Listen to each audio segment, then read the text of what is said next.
Hello guys, may papalitan tayo ngayong 2016 Toyota Yaris. Makina niya 2NR FE. Papalit tayo ng water pump. Ito yung water pump niya.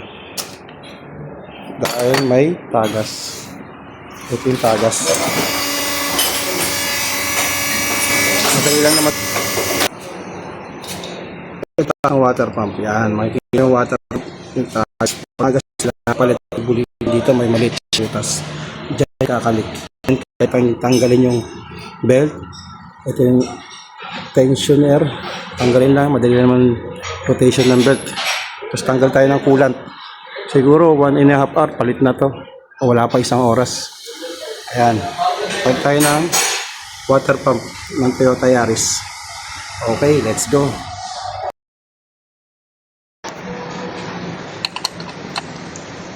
Para rin.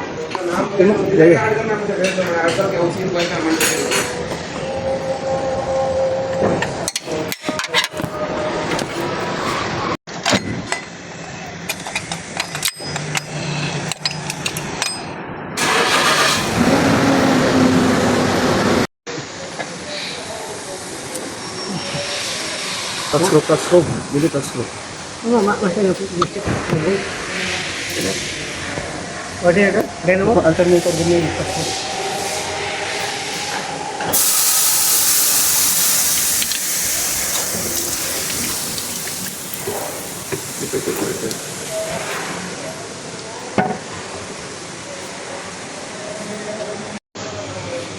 Tanggal tayo ng pump. Yan. Ito ang bago.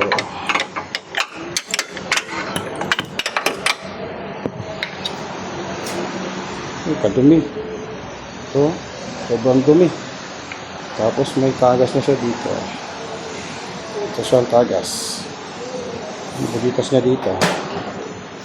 Yan. Yung water pump, linisan natin. Tapos balik na natin. Isang oras lang gawaan. Thank you.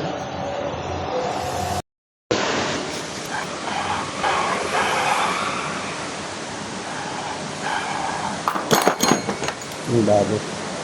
Alas pa lang ingay. Madali siya. Alas. Okay. Put me first. Yeah. Okay siya. Put here para.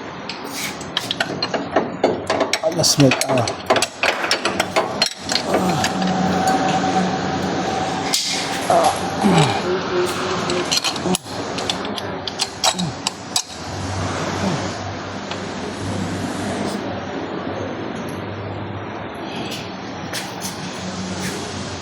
Game mo taga-taro rin?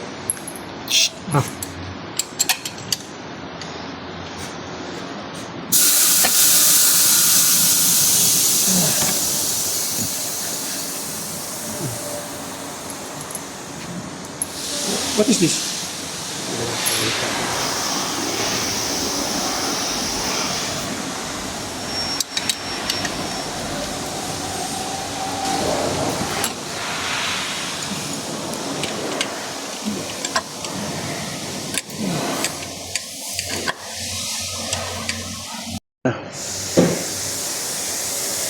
Balik kami po, wala pa akong isang oras.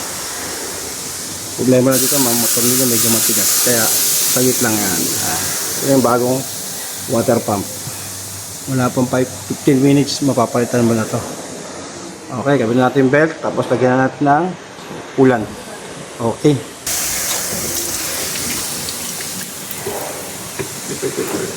Tanggal tayo ng pump. Yan. Ito ang bago.